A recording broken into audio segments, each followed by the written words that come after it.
نمشي من غير خوف، علشان ربنا كل حاجة بيشوف، عالم بينا فبلاش يحصل خوف.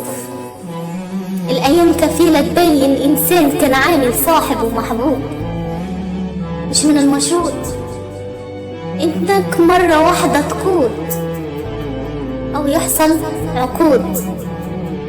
لازم فرصة وتوضيح.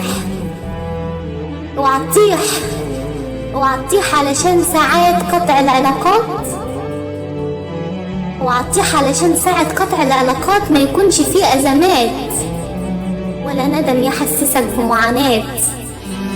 ولو فعلا كان صاحب خسيس اوعى تندم على تركه، علشان أفعاله هتكون هلكه. الدنيا دين والظلم نار، والشر مهما يكون فهو ضمير.